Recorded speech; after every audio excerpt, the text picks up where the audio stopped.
은혜의 강가로. 이 시간에는 순복음 충만교회를 담임하시고 두나미스 미니스트리를 이끄시는 윤함수 목사의 말씀입니다. 할렐루야. 오늘도 참으로 좋은 날입니다. 하나님의 크신 은혜와 평강과 축복이 여러분들 위해 오늘도 충만하시기를 우리 주님의 이름으로 축복합니다. 여러분, 속담에 말 한마디로 천냥빛을 갚는다, 말이 씨가 된다 하는 말이 있습니다. 말은 곧 각인력과 견인력과 성취력 같은 그런 위력을 가지고 있기 때문에 우리의 말은 참으로 중요합니다. 말은 곧 삶 자체예요. 그러므로 찌르는 말로 상대방의 마음을 다치게 하는 사람, 과장된 말로 깊은 신뢰를 얻지 못하는 사람, 거친 말로 자신의 격을 스스로 낮추는 사람은 성공을 기대하기가 어려운 거예요. 여러분, 성공한 사람의 배경에는 반드시 성공을 만들어준 말이 있습니다. 행복한 사람의 배경에는 반드시 행복을 만들어준 말이 있습니다. 말은 이렇게 무한한 창조력과 힘을 가진 인생 최대의 에너지이기 때문에 그렇습니다. 잠언 18장 21절의 말씀에 보면 죽고 사는 것이 혀의 권세에 달렸다고 했습니다. 혀쓰기를 좋아하는 사람은 그 열매를 먹는다고 됐어요. 사람은 말의 열매를 먹고 사는 존재입니다. 내가 말한 그대로 그 열매가 맺어진다는 말씀입니다. 여러분, 말은 단순히 의사소통의 수단만이 아니라 상상할 수 없는 놀라운 에너지입니다. 요한복음 1장 1절에 태초에 말씀이 계시니라, 이 말씀은 곧 하나님이시라 그랬습니다. 왜 말이 에너지입니까? 말은 하나님의 능력을 나타내는 본질입니다. 말은 곧 하나님이십니다. 하나님은 말씀으로 존재하시고, 말씀으로 나타나시고, 말씀으로 창조하시고, 말씀으로 만물의 생명을 불어넣으셨어요. 그 하나님께서 우리를 하나님의 형상대로 만드셨다고 했습니다. 그 형상대로 만들었다는 것은 하나님의 이미지로 만들어졌다는 거예요. 그 하나님의 이미지는 곧 말로 나타났습니다. 그 하나님의 형상대로 지음받은 우리에게도 하나님의 그 말씀의 능력과 권세를 부어주셨기 때문에 우리의 말에는 상상할 수 없는 놀라운 권세가 있는 것입니다. 예수님께서는 내가 진실로 진실로 너에게 이르노니 누구든지 이 산더러 들려 바다에 던지우라 하며 그 말하는 것이 이룰 줄을 믿고 마음에 의심치 아니하면 그대로 되리라고 마가복음 11장 22절에서 말씀했습니다. 여기에서 산이 바다로 던져지도록 말하는 그 주체가 누굽니까? 하나님입니까? 예수님입니까? 아닙니다. 누구든지, 즉 사람이 주체예요. 그렇게 말하고 자신의 말이 그대로 이루어질 줄을 믿는 자에게는 누구든지 이런 기적이 일어난다는 것이에요. 예수님은 이 사건을 통해 가지고 우리가 하는 말의 권세를 믿으라고 교훈하고 계시는 것입니다. 여러분, 우리의 말 속에는 우리가 상상할 수 없을 정도로 하나님께서 주신 큰 권세가 있다는 것을 여러분 아셔야 돼요. 이 권세를 믿고 말하는 자에게는 놀라운 일들이 일어날 것입니다. 자신을 변화시키고, 가족을 변화시키고, 환경을 변화시키고, 운명을 변화시키는 놀라운 권세가 우리의 말 안에 들어있기 때문입니다. 자, 그러면 우리의 말에는 어떤 권세가 있을까요? 첫째로, 말은 육체에 영향을 미치는 권세가 있습니다. 오헬리의 마지막 일사라고 하는 단편 소설에 보면 어느 가을날 폐렴을 앓고 있는 소년이 창밖에 나무의 잎들이 하나둘 떨어지는 것을 보면서 저 나뭇잎이 다 떨어지면 나도 죽을 것이라고 말했어요. 어느덧 나뭇잎은 다 떨어지고 마지막 한 잎이 남아있는데 이 소년이 이젠 내일이면 저 나뭇잎도 떨어지고 그러면 나도 죽겠구나 생각을 하고 잠이 들어요. 그런데 그 다음날 커튼을 열어보니 창밖에 나뭇잎이 그대로 달려있는 겁니다. 신기하게도 그 나뭇잎은 하루가 지나고 이틀이 지나고 사흘이 지나도 떨어지지 않는 겁니다. 이 소년은 생기가 돌면서 병세가 호전되어 알고 보니 그 창밖의 잎사귀는 이 소년의 아래층에 사는 노하가가 그린 그림이었습니다. 이 노하가는 그림을 통해 이 소년에게 희망을 말한 것입니다. 오늘 하나님의 말씀은 사람의 죽고 사는 것이 혀의 권세에 있다고 했습니다. 말은 우리의 신체의 신경과 조직과 세포를 죽이기도 하고 살리기도 하는 권세를 가지고 있단 말씀입니다. 예수님은 베데스다 연못가에 38년 된 병자에게 네가 낫고자 하느냐고 물으셨어요. 그때 그 병자가 네, 내가 낫기를 원합니다. 대답해요. 그의 대답을 들으시고 예수님께서는 일어나 네 자리를 들고 걸어가라. 그렇게 명령하셨고 그때 기적이 일어났습니다. 예수님은 그냥 고쳐주셔도 되는데 항상 예수님은 그 사람의 입술의 고백을 요구하셨습니다. 왜 그랬을까요? 그 사람의 입술의 고백, 그의 말에 권세가 있기 때문입니다. 일본의 에모토 마사루라고 하는 사람이 물은 답을 알고 있다고 하는 책을 썼는데 그 책을 보면 물컵에 물을 담아놓고 사랑해 라고 했을 때와 죽는다 라고 했을 때 그 물의 결정체를 현미경으로 봤더니 그 물의 결정체가 전혀 다르게 만들어지더라는 것입니다. 여러분, 사람의 몸은 70%가 물이잖아요. 그렇기 때문에 어떤 말을 듣느냐에 따라 우리 몸의 세포와 조직들이 어떤 기능을 하느냐가 결정된다는 거예요. 말은 이렇게 우리의 육체에 영향을 미치는 권세가 있는 것입니다. 둘째로 말은 마음의 생각을 변화시키는 권세가 있습니다. 여러분, 우리 신체 중에 생각은 어디에서 합니까? 머리에서 합니다. 이 머리, 뇌는 우리의 모든 기능을 움직이게 하죠. 감정의 조절도 뇌가 합니다. 우리가 마음이 아프다고 할 때 우리는 가슴을 만지면서 말하잖아요. 자, 그러면 감정은 어디에서 나오는 겁니까? 머리입니까? 가슴입니까? 감정이 생각입니까? 아니면 마음입니까? 여러분, 감정은 보이지는 않습니다. 그런데 이 감정은 존재하잖아요. 어딘지는 모르지만 존재해요. 그것이 마음이든 생각이든 감정이 존재합니다. 의학적으로 밝혀낼 수 없지만 감정은 우리의 생각과 마음의 그 유기적인 관계를 가지고 있단 말씀입니다.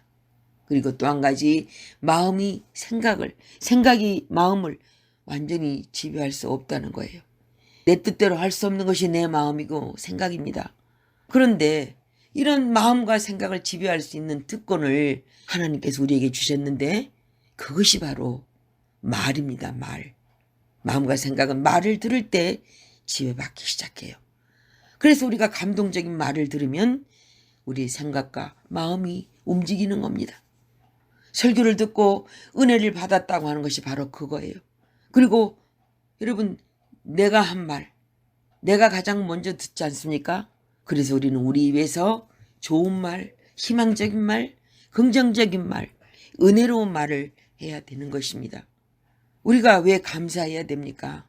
힘들고 어려워도 자꾸 내 입술의 말로 하나님께 감사합니다. 하나님 감사합니다.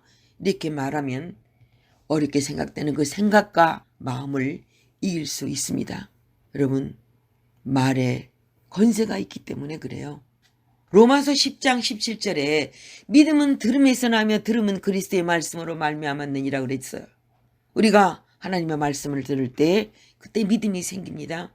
또 그 믿음으로 하나님을 믿게 되고 그 믿음이 우리의 삶을 지배하게 되어서 힘들고 어렵고 불가능한 상황 속에서도 그 말이 나의 생각과 마음을 변화시키고 나의 삶을 지배하는 것입니다. 그래서 우리는 매일 성경을 읽어야 되고 매일 그 성경을 읽고 기도하는 삶을 살아야 되는 것을 아주 중요하게 여겨야 되는 것입니다. 내 힘으로는 나의 마음과 생각을 결코 변화시킬 수가 없어요. 여러분, 우리는 말로 상대방을 상처 주고 또 말 때문에 상처를 받아요.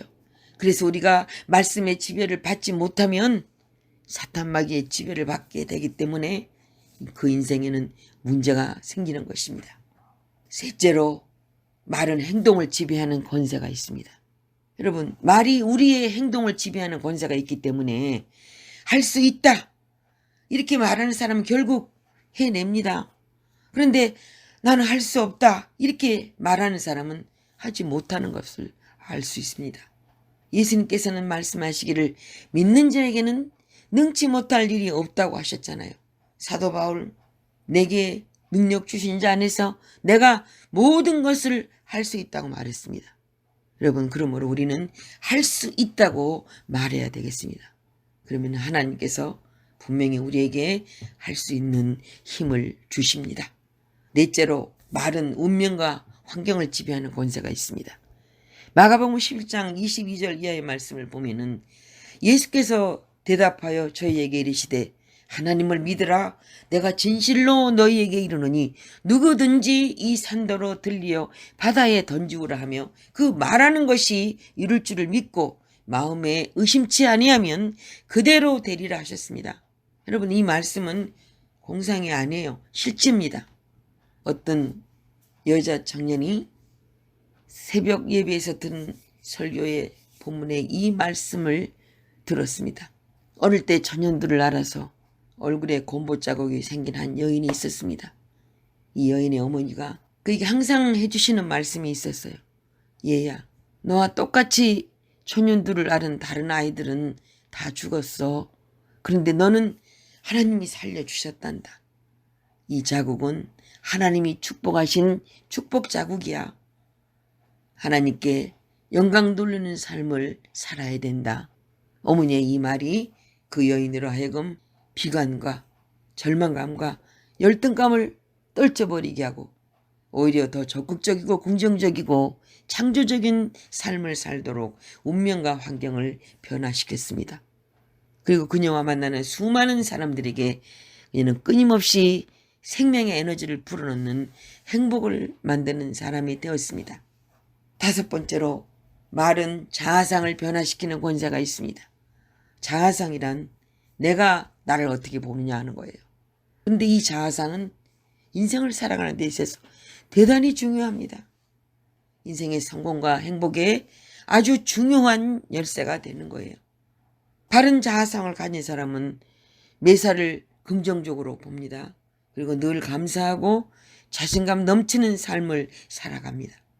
이런 사람은 다른 사람에 대해서도 관대하고 또 이해심이 많고 따뜻하게 대하기 때문에 성공적인 인생, 행복한 인생, 매력적이고 영향력 있는 인생을 살아갑니다. 반면에 부정적인 자아상을 가진 사람은 매사에 원망합니다. 불평합니다. 그래서 자신감이 없고 공격적이 되고요. 비판적인 사람에 대해서 실패한 인생, 불행한 인생을 살게 되는 거예요. 그래서 우리가 긍정적인 자아상을 갖는다는 것은 대단히 중요한 것입니다. 그런데 이 자아상이 뭘로 만들어지냐면 말로 만들어진다는 사실입니다. 이 자아상을 만들어 가는데 가장 크게 영향을 끼치는 것이 말입니다. 말. 그래서 어릴 때부터 어떤 말을 듣고 자라났느냐 하는 것이 굉장히 중요합니다. 대부분의 사람들이 사탄의 속임수에 현혹되어서 일그러진 자아상을 가지고 나는 안 돼, 나는 못해, 그렇게 자신의 능력을 제한하면서 살아가고 있어요. 오늘 우리의 삶에 끊임없이 들려오는 부정적인 말 속에서 우리는 우리의 참 모습을 잃어버리고 못난 자아상을 가지고 거짓된 자아상을 가지고 살아가고 있습니다. 그렇게 살아가면 불행해지는 거예요. 하나님께서는 구원받은 우리에게는 새로운 자아상을 심어주셨기 때문에 예수를 믿는 순간 우리는 새로운 신분이 된 것입니다. 고린도후서 5장 17절에 그런즉 누구든지 그리스도 안에 있으면 새로운 피조물이라 이전 것은 지나갔으니 보라 새 것이 되었도다. 또 이사야 43장 1절에는 너는 두려워 말라. 내가 너를 구속하였고 내가 너를 지명하여 불렀나니 너는 내 것이라 그랬습니다. 영접하는 자 곧 그 이름을 믿는 자들에게는 하나님의 자녀가 되는 권세를 주셨다고 했습니다. 이것이 바로 우리의 새로운 자아상입니다. 우리는 우연히 예수를 믿게 된 것이 아닙니다. 선한 일을 위해 하나님으로부터 지음받은 존귀한 존재예요. 우리는 하나님의 형상대로 지음받은 그런 존재입니다. 내가 너를 사랑한다. 내가 너를 축복한다. 내가 너를 불렀다. 너는 내 것이라 하시는 하나님의 음성을 듣게 되시기를 주님의 이름으로 축원합니다. 그러므로 우리의 입에서 부정적인 말은 하지 맙시다. 나를 불행하게 만들고 다른 사람의 마음을 아프게 하는 비난이나 조롱이나 저주의 말은 우리 속에서 뿌리채 뽑아버리자고요.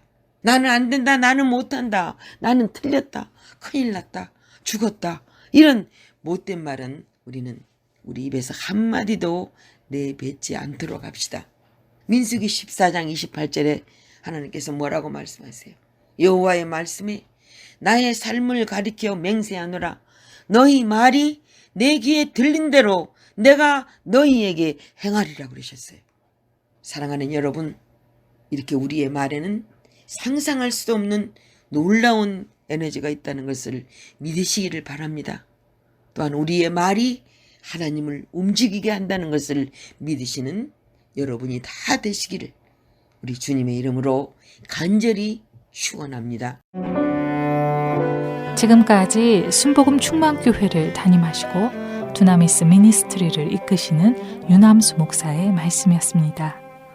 신앙 상담이나 기타 자세한 문의는 전화 224-522-9354 또는 847-635-9024번으로 연락 주시기 바랍니다.